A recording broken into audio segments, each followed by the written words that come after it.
Welcome back to the class. आज हम अपनी क्लास में जर्नल एंट्री को ही कंटिन्यू करने जा रहे हैं। अभी तक जर्नल एंट्री के चैप्टर में हमने बहुत सारे इम्पॉर्टेंट ट्रांजैक्शंस को कवर किया है। हमने सीखा कि कैसे हम ट्रांजैक्शंस की जर्नल एंट्री फ्रेम करेंगे। आगे भी हम यही कर रहे हैं, बट आज हम जिस टॉपिक पे जर्नल एंट्री फ्रेम करना सीखेंगे वो है डिस्काउंट। कि जब भी बिज़नेस में ये डिस्काउंट वर्ड आ जाए तो जर्नल एंट्री कैसे फ्रेम करनी है। ठीक है, डिस्काउंट वर्ड तो आप हर किसी ने सुना होगा, हर कोई जानता है कि जब भी हमें कोई सामान हमने ख़रीदना है, जो उसका एक्चुअल प्राइस है, जितने का वो सामान है, उससे कम में अगर हमें वो कोई चीज़ मिल जाए तो हम बोलते हैं कि हमें डिस्काउंट में मिल गया है ना। तो जैसे आपने आजकल तो हर कोई ये जानता होगा, जो भी ऑनलाइन शॉपिंग साइट्स हैं, मिंत्रा है, चाहे फ्लिपकार्ट है, अमेज़ॉन है, आपने देखा होगा कि हर सीज़न में वो लोग क्या करते हैं कि जैसे दिवाली सीज़न की सेल लगा दी या एंड ऑफ सीज़न सेल और बिग बिलियन डेज़, ऐसे करके क्या करते हैं, बहुत बार आपका जो प्रोडक्ट वहाँ पे है उसमें बहुत हैवी डिस्काउंट देते हैं। ठीक है, यहाँ तक कि 50% 75% तक आपको डिस्काउंट में सामान मिल जाता है। कितनी बार कई चीज़ ऐसी होती है कि आपने उसको सामान को देखा है, अपनी विश लिस्ट में रखा हुआ है कि भाई हाँ पसंद तो आ रहा है बट ले नहीं सकते क्योंकि बजट से बाहर जा रहा है। ठीक है, तो हम लोग क्या करते हैं, उसको अपने विश लिस्ट में डाल दिया और फिर इन सेल का वेट किया।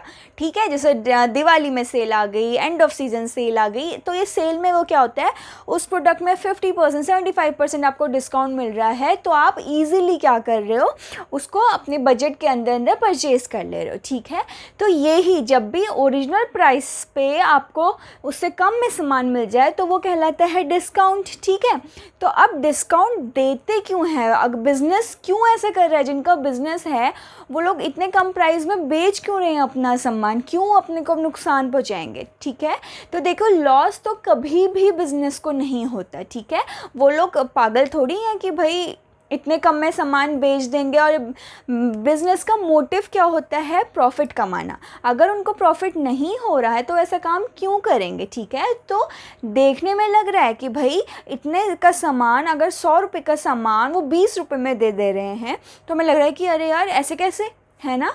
बट वो क्या कर रहे हैं, ऐसा करके डिस्काउंट दे के ज़्यादा पॉपुलेशन को कवर करने की कोशिश कर रहे हैं। ठीक है, जैसे अगर कोई शू है, ठीक है, आपको कोई पर्टिकुलर ब्रांड का कोई जूते आपको पसंद है, स्पोर्ट्स शू पसंद है, बहुत महंगे हैं। ठीक है, अब आप नहीं परचेज़ कर पा रहे हो, आपको पसंद है। ठीक है, वैसे ही अगर सपोज़ किसी कंपनी का कोई एक शू वो सिर्फ 10 लोग ख़रीद पा रहे हैं क्योंकि उन्हीं के बजट के अंदर है। ठीक है, अब डिस्काउंट दे दिया, ठीक है, बहुत ज़्यादा हैवी डिस्काउंट दे दिया, 50% ज़्यादा डिस्काउंट दे दिया, तो पहले 10 लोग खरीद रहे थे, अब 50 लोग खरीद रहे हैं। ठीक है, तो ओवरऑल उनका प्रॉफिट क्या हो रहा है, बढ़ जा रहा है, क्योंकि इतने ज़्यादा पॉपुलेशन कवर हो गई है ना। तो इस तरीके के टेक्निक्स अपना के बिज़नेस क्या करते हैं, अपने बिज़नेस को एक्सपेंड करते हैं, बढ़ाते हैं। ठीक है, तो डिस्काउंट तो हम सबको पता है। अब हमें क्या सीखना है कि जब भी बिज़नेस में डिस्काउंट हमें मिले, जब भी हम एंट्री कर रहे हैं, ट्रांजैक्शंस की एंट्री कर रहे हैं, तो या तो हमें डिस्काउंट मिल रहा है जब हम सामान खरीद के लेके आए, या फिर हम जब सामान बेच रहे हैं, हमारा जिस भी चीज़ का बिज़नेस है उस सामान को हम बेच रहे हैं, तो उसमें हम क्या कर रहे हैं, कस्टमर्स को डिस्काउंट दे रहे हैं। ठीक है, दो चीज़ें हो सकती हैं। तो जब हमने कस्टमर को डिस्काउंट दिया तो वो क्या हो जाएगा, हमारे लिए खर्चा, हमारा क्या हो रहा है, नुकसान ही तो हो रहा है एक तरीके से, हमारा क्या है, लॉस है। ठीक है, हमको जो प्रॉफिट मिलना चाहिए था वो नहीं मिल रहा है, कम मिल रहा है, तो एक तरीके से हमारा नुकसान है, इसको खर्चा मान लो, नॉमिनल अकाउंट है वो एक। ठीक हो गया। वैसे ही अगर हम कोई सामान खरीद के लेके आए और जहाँ से खरीद के लेके आए उन्होंने हमें डिस्काउंट दे दिया, ठीक है, तो हमारे लिए क्या हो गया, फ़ायदा, हमारे ज़्यादा रुपए जाते, लेकिन अब रुपए ज़्यादा नहीं जा रहे, कम रुपए में उतनी ही वैल्यू का सामान मिल जा रहा है ना। तो डिस्काउंट क्या है, दोनों अगर आपको डिस्काउंट आप दे रहे हो तो वो आपके लिए खर्चा है, आपका नुकसान है, बट अगर आप डिस्काउंट में सामान ला रहे हो तो वो आपके क्या है, आपका फ़ायदा है, गेन है। ठीक हो गया। तो अब इतना तो हमें समझ में आ गया कि डिस्काउंट दोनों चीज़ें हो सकती हैं, वो डिपेंड करेगा कि आप क्या कर रहे हो, या क्या आप परचेज़ कर रहे हो, क्या सेल कर रहे हो। आपकी इनकम भी हो सकती है, आपका खर्चा भी हो सकता है। ठीक हो गया। ठीक है, अब देखो डिस्काउंट जो बिज़नेस में देते हैं बिज़नेस एंटिटी, वो दो टाइप का होता है। पहला है आपका ट्रेड डिस्काउंट और दूसरा है आपका कैश डिस्काउंट। ठीक है, अब इन दोनों में अंतर समझिए, इनमें अंतर क्या है। देखो, जब भी बिज़नेस में कोई कस्टमर आपसे बिज़नेस से ज़्यादा बल्क क्वांटिटी में सामान ख़रीदता है, ठीक है, बहुत ज़्यादा, जैसे होलसेलर्स लेते हैं, ठीक है, जो भी प्रोडक्शन, जिनका भी प्रोडक्शन का बिज़नेस है, वो जब होलसेलर्स को बेचते हैं तो होलसेलर ऐसा नहीं करते कि आपको कि मुझे 1 पीस चाहिए या 2 पीस चाहिए, 10 पीस चाहिए। वो बल्क में सामान ख़रीदते हैं और फिर रिटेलर्स को बेचते हैं ना। तो जब भी ऐसे बल्क में कोई सामान बेचें तो तब क्या करते हैं, बिज़नेस में ट्रेड डिस्काउंट देते हैं। ठीक है, तो बल्क परचेजेस पे क्या करते हैं, बिज़नेस एंटिटी ट्रेड डिस्काउंट देते हैं। उसमें वो क्या करते हैं, सिंपली वो ऐसे बोलते हैं, जैसे अगर 10,000 का सामान है तो उन्होंने बोला 10,000 का सामान है, इसमें आपका ट्रेड डिस्काउंट है 10%। ठीक हो गया कि अगर आप 10,000 का सामान खरीदोगे तो हम आपको 10% ट्रेड डिस्काउंट देंगे। ठीक हो गया। तो अब 10,000 का सामान था, उसमें 10% क्या कर दिया, ट्रेड डिस्काउंट दे दिया। तो इसका मतलब 1,000 रुपये का डिस्काउंट दे दिया। तो 10,000 के सामान में 1,000 रुपये का दे दिया, तो क्या हो गया, 9,000 का सामान बेच दिया। ठीक है, तो वो क्या करते हैं, बिज़नेस में सीधे आप ख़रीदने आए, उन्होंने बोला इतना सामान लेना है, ठीक है, आपको 10,000 का सामान लेना है, 10% डिस्काउंट है, तो आप 9,000 पे कर दो। ठीक है, तो अब क्या हुआ, ये डिस्काउंट उन्होंने पहले ही बिल में नोट करने से पहले ही हटा, मतलब मान लिया कि इतने का डिस्काउंट है। ठीक है, अब आपको जो बिल बना के दिया, जो बिल दिया, उसमें ये नहीं दिखाया कि 10,000 का सामान था, उसमें सीधे दिखाया कि 9,000 का सामान उन्होंने बेचा है। ठीक है, तो इसको वो क्या करते हैं, बिल में दिखाते ही नहीं हैं। ठीक है, सीधे सीधे जैसे ही बिल बनाने से पहले ही, अच्छा 10,000 का सामान है, कैलकुलेटर में कैलकुलेट किया और सीधे 9,000 का बिल पकड़ा दिया। ठीक है, वो दिखाएंगे कि हमारी सेल कितने की हुई है, 9,000 की ही सेल हुई है। इस डिस्काउंट को वो कहीं पर शो नहीं करते। ठीक है, तो ऐसे डिस्काउंट की, जो ट्रेड डिस्काउंट होता है, उसकी नो एंट्री, आप कोई जर्नल एंट्री नहीं करते हो। क्यों नहीं करते हो, क्योंकि देखो, अगर आप चलो सामान ख़रीद के लेके आए और सेलर ने आपको डिस्काउंट दे दिया, बिल उसने कितने का दिया, 9,000 को, आपको नहीं मतलब कि भाई उसने क्या करा क्या नहीं करा, आपके पास बिल तो 9,000 का आया ना, तो आप इसकी परचेज़ क्या दिखाओगे, सीधे 9,000 की। आप ये नहीं बोलोगे कि 10,000 का सामान था, उसने मुझे 1,000 रुपये डिस्काउंट दिया और अब मैं क्या कहते हैं, मेरे को 9,000 में दे दिया। ठीक है, जितने का बिल है आप उसको अपनी परचेज उतने की ही मानोगे। ठीक है, तो ट्रेड डिस्काउंट की क्या होती है, एंट्री कहीं पर नहीं करते, हम रिकॉर्ड ही नहीं करते। सिंपली डिस्काउंट को क्या करते हैं, माइनस कर देते हैं, जो भी उसका लिस्ट प्राइस होता है उसमें से माइनस किया और फाइनल जो अपने अकाउंट्स में है, जो अमाउंट आया उसी को दिखाया। ठीक है, ये सब कैलकुलेशन कहीं नहीं दिखाते हैं। इतना क्लियर है। ठीक है, अब कैश डिस्काउंट क्या होता है, कैश डिस्काउंट में क्या होता है कि आपने कोई सामान खरीद, ये तो ठीक है, इतना ट्रेड डिस्काउंट तो आप समझ गए कि जब आप बल्क में ख़रीदते हो तो उस समय क्या करते हैं, बिजनेस एंटिटी या सेलर आपको डिस्काउंट देता है, ट्रेड डिस्काउंट। ठीक हो गया। अब आपने सामान खरीद दिया, ठीक है, किसी ने उधार में सामान खरीदा, सपोज़ एक्स ने बेचा वाई को, ठीक है, वाई ने सामान खरीदा, सेलिंग प्राइस था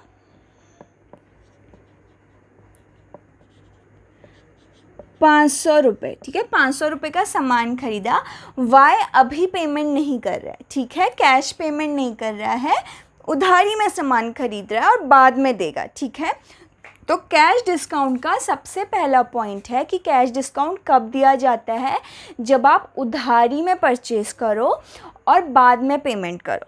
ठीक हो गया। तो पहला तो ये हो गया कि वाई ने क्या करा, एक्स से उधारी में 500 रुपये का सामान खरीदा। ठीक है। अब एक्स ने क्या शर्त रखी है, एक्स ने बोला कि अगर तुम 10 दिन के अंदर अंदर मुझे पेमेंट कर दोगे तो मैं तुमको 2% डिस्काउंट दे दूँगा। ठीक हो गया। तो अब देखो इस केस में क्या हुआ, एक्स ने वाई को बिल तो पूरा कितने का दिया, बिल दिया कि ये सामान खरीदा है 500 रुपये का। ठीक है। बिल प्रॉपर क्या बना है, 500 रुपये का। 500 रुपये से उसने वाई को बना दिया अपना डेटर। ठीक है। उसने अपने अकाउंट्स के बुक में दिखा दिया कि वाई क्या है, मेरा डेटर है। वाई मुझे कितने रुपए देगा, 500 रुपये। तो ये 500 रुपये आ गए आपके अकाउंट्स में। ठीक हो गया। अब एक्स ने बोला कि अगर तुम मुझे 10 दिन के अंदर अंदर पेमेंट कर देते हो तो मैं तुम्हें 2% डिस्काउंट दे दूंगा। ठीक है। अब ये क्या हुआ, इस डिस्काउंट को दिखा के उसने क्या करा, अट्रैक्ट किया वाई को। उसने बोला कि वाई ने सोचा अगर मैं 10 दिन के अंदर पेमेंट कर दूंगा तो मेरे को क्या हो जाएगा, फ़ायदा हो जाएगा, मुझे कम रुपए देने पड़ेंगे। ठीक हो गया। तो 10 दिन के अंदर अंदर वाई आ गया अपना पेमेंट करने के लिए। ठीक है। तो उसने क्या करा, 500 का सामान था, उसमें 2% डिस्काउंट उसको दे दिया। तो 10 रुपये का डिस्काउंट उसको क्या कर दिया, दे दिया। तो अब वाई ने क्या करना था, 500 रुपये पे करने थे, माइनस 10 रुपये, इसका मतलब 490 रुपये ही पे करें। ठीक है। लेकिन क्या है, इस ट्रांजैक्शन में क्या हो रहा है कि जब आप अपनी सेल दिखाओगे तो पूरी 500 रुपये की दिखाओगे, उसके बाद दिखाओगे कि भाई 500 रुपये मुझे मिलने थे, 10 रुपये का मैंने डिस्काउंट दे दिया और 490 रुपये ही मेरे पास आए। तो कैश डिस्काउंट में क्या होता है, आपकी हर एक एंट्री आती है। आप डिस्काउंट दिखाते हो, कितना मैंने दिया, कितना मेरा नुकसान हो रहा है डिस्काउंट देके, कितने का मेरा बिल था और कितना मुझे मिला। ठीक है।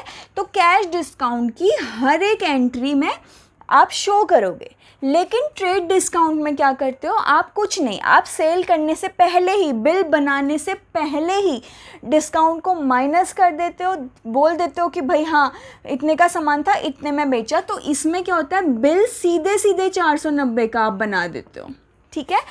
तो यहाँ पे क्या हो रहा है कि कुछ भी आपको डिस्काउंट आप इसकी कोई एंट्री नहीं कर रहे हो, आप सीधे मान ले रहे हो कि सेल 490 की ही हुई।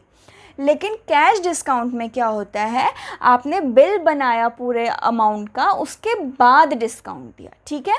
अब ऐसा करके तो क्या करें, देखो यहाँ पे क्या पॉइंट याद करने हैं कि यहाँ पे कैश सेल भी हो सकती है और क्रेडिट सेल भी हो सकती है। मतलब किसी टाइम पे भी आप कैसी भी सेल करो, चाहे वो अभी आपको पेमेंट कर रहा है, चाहे आप बाद में उधारी में पेमेंट सामान लेके जा रहे हैं, आप डिस्काउंट जब दे रहे हो तो सीधे सीधे लेस करके दे रहे हो, इंस्टेंट डिस्काउंट दे रहे हो। आप दिखा रहे हो कि मैंने सेल ही इतने की करी।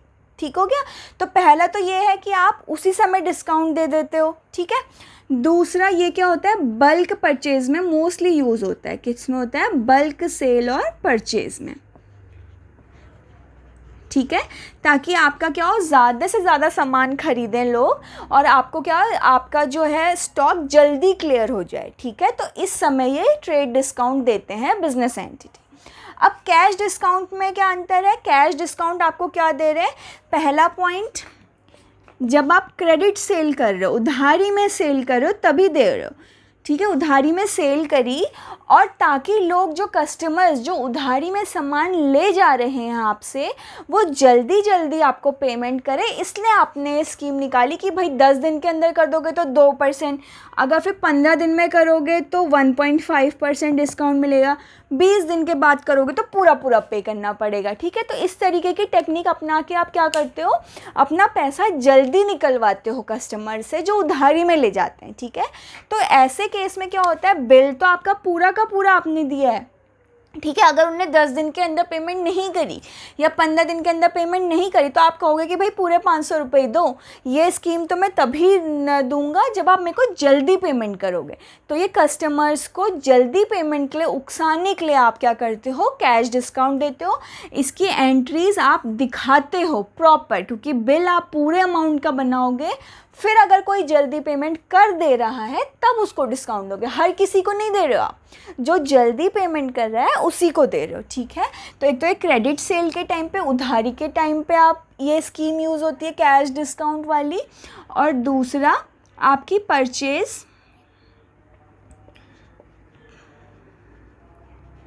परचेज या सेल को इंक्रीज़ करने के लिए आप ये स्कीम वो करते हो, ठीक हो गया।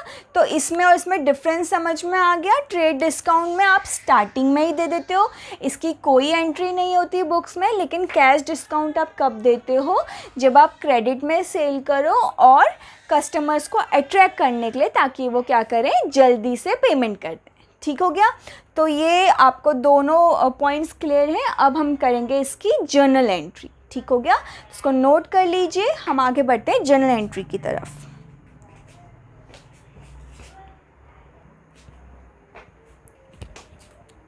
ठीक है, अब देखिए हम इसको समझेंगे जर्नल एंट्री के थ्रू। हमारे पास 2 ट्रांजैक्शंस हैं, इसको हमने कैसे समझना है। देखो, सबसे पहले लिखा है paid cash to Mahesh. Mahesh को हमने कितने रुपए दिए, 9600, and discount received from him ₹400, ठीक है। इसका मतलब क्या हुआ कि हमने महेश से कोई सामान ख़रीदा था और हमने उसको पे कर दिया, ठीक है। पे कितना किया है, 9600 रुपये पे किए हैं, और उसने हमें कितना डिस्काउंट दिया, 400 रुपये, ठीक हो गया। तो देखो यहाँ पे हमें डिस्काउंट मिला है, तो ये क्या हो गया, हमारी इनकम, ठीक है। हमारे को कम पैसे देने पड़े, इसलिए हमें क्या हो गया, फ़ायदा, ठीक है। तो अब सबसे पहले हमको देखना है कि देखो महेश को हमने कितना पे किया, पेड कितने रुपए पे करे, हमने पे किए 9600, ठीक है।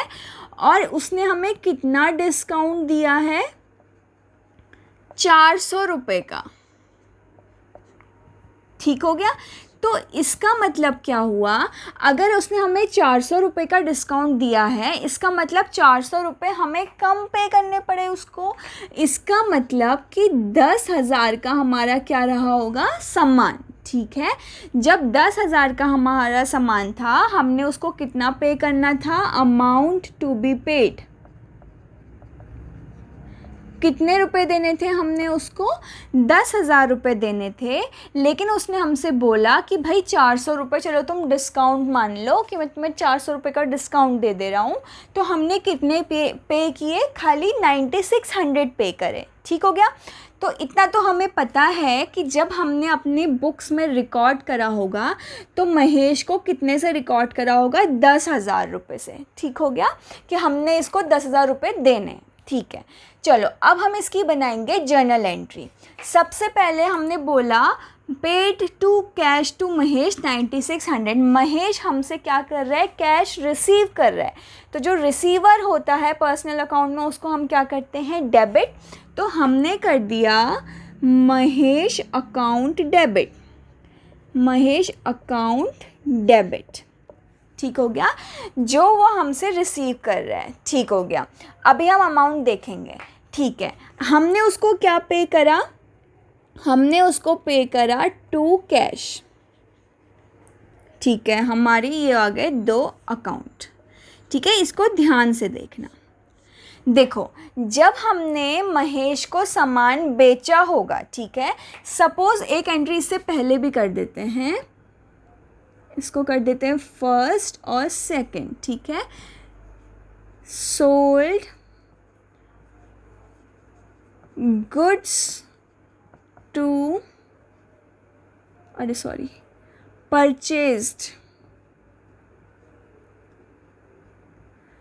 गुड्स फ्रॉम महेश ₹10,000, ठीक है। चलो अब ये एंट्री फिर से करते हैं हम। इतना तो समझ आ गया ना ये वाला, कि 10,000 का सामान खरीद, ठीक। देखो फर्स्ट एंट्री, जब हमने महेश से परचेज करी, तो हमने कर दिया परचेज अकाउंट डेबिट, कितने का सामान खरीदा, 10,000 का, पैसा तो गया नहीं हमारे पास से, हमने उधारी में ख़रीदा।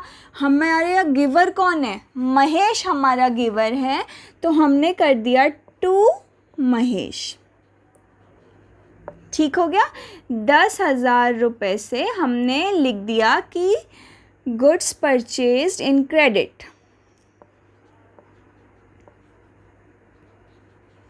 गुड्स परचेज्ड इन क्रेडिट्स, हमने उधारी में सामान खरीदा। ये हमारी पहली एंट्री हो गई। हमने कहा 10,000 रुपये का हमने सामान खरीदा, और किससे खरीदा? गिवर कौन है? महेश, 10,000 से। ठीक है, तो इस ट्रांजैक्शन से हमें समझ आ रहा है कि हमने महेश को कितने रुपए देने हैं? 10,000 रुपये। ठीक हो गया। अब सेकंड ट्रांजैक्शन वो बोलता है कि हमने महेश को पे कर दिया, लेकिन 10,000 के बदले हमने कितना किया? केवल 9600, और उसने हमें डिस्काउंट दे दिया 400 रुपये का। ठीक हो गया। तो अब हम क्या करेंगे? देखो, महेश हमसे रिसीव कर रहा है पैसे, तो महेश को तो हमने कर दिया debit, debit the receiver, Mahesh account debit. ठीक हो गया। ठीक है, अब देखो यहाँ पे हम लिख रहे हैं 10,000 रुपये। अब आप बोलोगे कि भाई हमने महेश को तो खाली 9600 रुपये दिया, आप यहाँ पे 10 क्यों लिख रहे हो?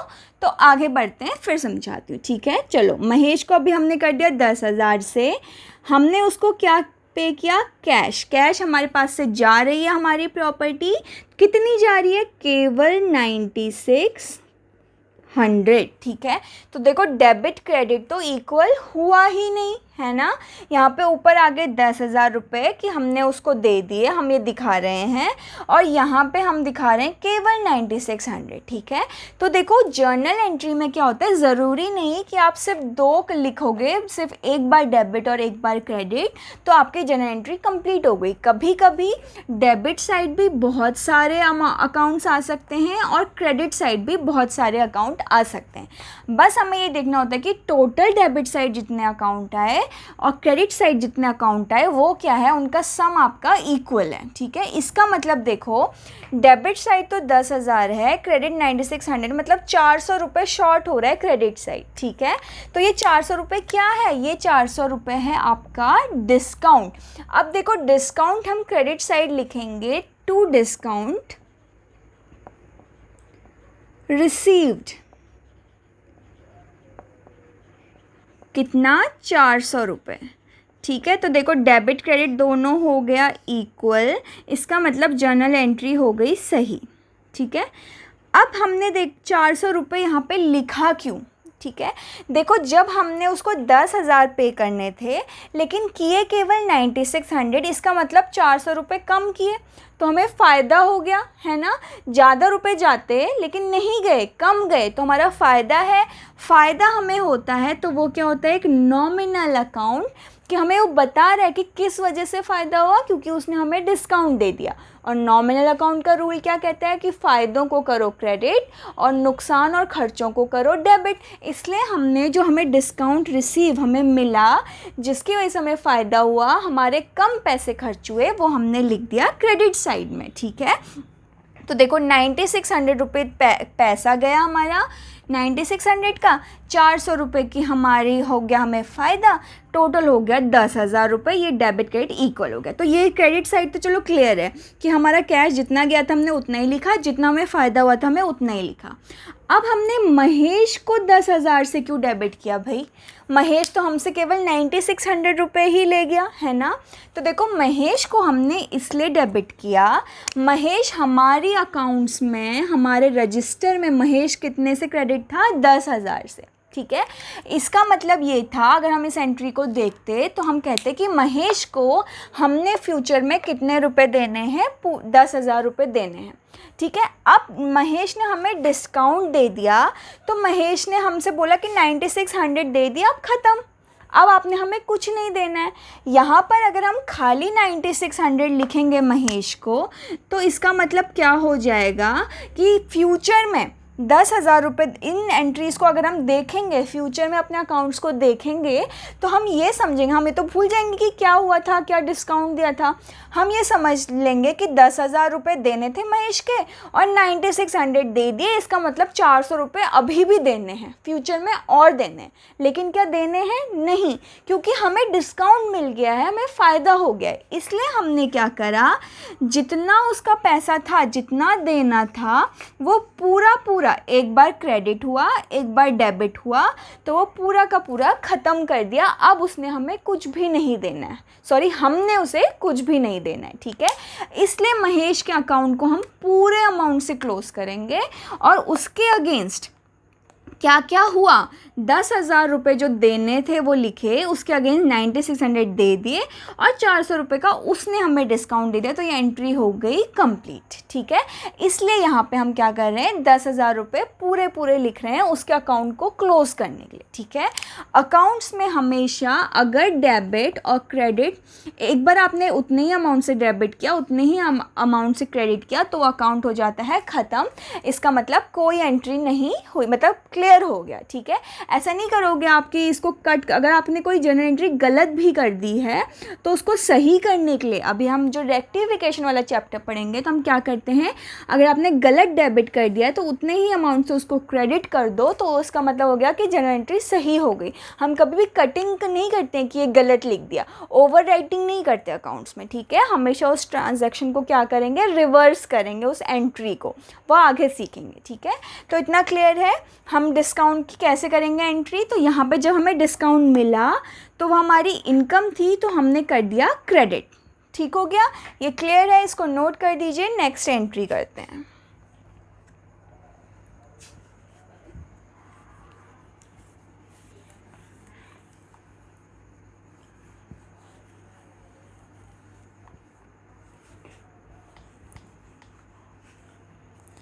अब आते हैं अपनी सेकेंड एंट्री की तरफ, ठीक है। सेकेंड बोल रहा है received cash from Arun 4900, discount allowed 400 रुपये। इसका मतलब क्या है कि हमने रिसीव करे अरुण से इतने रुपए और हमने उसको कितना डिस्काउंट अलाउ किया, 100 रुपये का। इसका मतलब हमने अरुण को सेल करी होगी कभी, और अब हम उसको जब पेमेंट कर रहे हैं, वो जब हमें पेमेंट कर रहा है तो वो हमें कम रुपए पे कर रहा है और हम उसको डिस्काउंट दे रहे हैं। तो देखो, हमने उसको 4900 पे करे और डिस्काउंट कितना दिया, 100 रुपये का। इसका मतलब हमने उसको सेल कितने की करी होगी, 5000 की सेल करी होगी, ठीक है। तो जब हमने उसको रिकॉर्ड करा होगा अपने बुक्स में, तो हमने दिखाया होगा कि भाई इससे, अरुण से हमने कितने रुपए लेने हैं, 5000 रुपये लेने हैं, ठीक हो गया, ठीक है। तो अब देखो, हम उसको डिस्काउंट दे रहे हैं, तो जब हम डिस्काउंट देते हैं वो क्या, हमारा नुकसान। हमें 5000 मिलते अगर डिस्काउंट नहीं देते तो, लेकिन अब हमें मिल रहे हैं 4900, इसका मतलब 100 रुपये का हो गया नुकसान। तो नुकसान जब होता है तो उसको क्या करते हैं, डेबिट, और अगर इनकम हो रही होती तो क्रेडिट। तो यहाँ पे डिस्काउंट अलाउड हमारा क्या है, नुकसान, ठीक हो गया। अब देखो, रिसीव्ड फ्रॉम अरुण, तो हमें क्या मिला, पैसे मिले 4900। तो कैश हमारी प्रॉपर्टी है, कैश मिल गया हमें, कैश अकाउंट डेबिट, कितना, 4900। जितना कैश मिला हमने उतना लिख दिया, चलो ठीक हो गया। अब हम कह रहे हैं कि हमने उसको डिस्काउंट दिया, तो डिस्काउंट दिया तो हमारा नुकसान है, नुकसान को लिखते हैं डेबिट साइड। हमने लिख दिया डिस्काउंट अकाउंट डेबिट, ठीक है। कितने का डिस्काउंट दे दिया, 100 रुपये का। यहाँ पे लिख दो क्लियरली, डिस्काउंट अलाउड, ठीक है। ये हमारा हो गया नुकसान 100 रुपये का। 2, रिसीवर कौन है, अरुण हमसे क्या कर रहा है, sorry, received cash from Arun, हमारा गिवर कौन है, अरुण। हमें कौन दे रहा है पैसे, अरुण। गिवर को करते हैं क्रेडिट, तो ये आ गया अरुण अकाउंट, ठीक है। अब हम अरुण अकाउंट को कितने से करेंगे क्रेडिट, सेम पिछली बार की तरह पूरे के पूरे 5000 से, ठीक है। हम उसके अकाउंट को कर रहे हैं क्लोज, कि हमने अरुण जो है, हमारा जो गिवर है, ठीक है, वो हमें 5,000 रुपये देता, लेकिन हमने उसको 100 रुपये का डिस्काउंट दे दिया, इसलिए उसने हमें केवल दिए 4900। 100 रुपये का हमने उसको दे दिया डिस्काउंट, तो 5,000 रुपये उसके नाम के हो गए क्लोज। ये हो गया being cash received from Arun. ठीक है, अरुण से हमें पैसा मिल गया एंड डिस्काउंट अलाउड। क्लियर है? तो जब भी कोई भी डेटर क्रेडिटर है उसका पूरा अकाउंट हम क्लोज करेंगे, दिखाएंगे कि कितना होना था, कितना पे करा, कितना डिस्काउंट मिला। ठीक है, तो इस तरीके से हमने करनी है डिस्काउंट की एंट्रीज। ठीक है, आई होप ये क्लियर हो गए होंगे पॉइंट्स। अभी हम डिस्काउंट के क्वेश्चंस करेंगे नेक्स्ट क्लास में, कुछ और जनरल एंट्रीज फ्रेम करेंगे जिसमें दिखाएंगे कि कैसे डिस्काउंट को रिकॉर्ड करना है। तब तक आपका बेस क्लियर है, आई होप क्लियर हो गया होगा। कुछ और ऐसी ही सिंपल एंट्रीज़ आप अपनी बुक से ट्राई कीजिए कि तब तक कि आपका और बेस उसका स्ट्रॉन्ग हो पाए डिस्काउंट से रिलेटेड ट्रांजैक्शंस का। ठीक है, नेक्स्ट क्लास में इसकी कुछ एडवांस एंट्रीज़ करेंगे। तब तक के लिए रिवाइज करते रहिए। अगर वीडियो पसंद आई तो प्लीज़ लाइक कीजिए और सब्सक्राइब कीजिए। Thank you.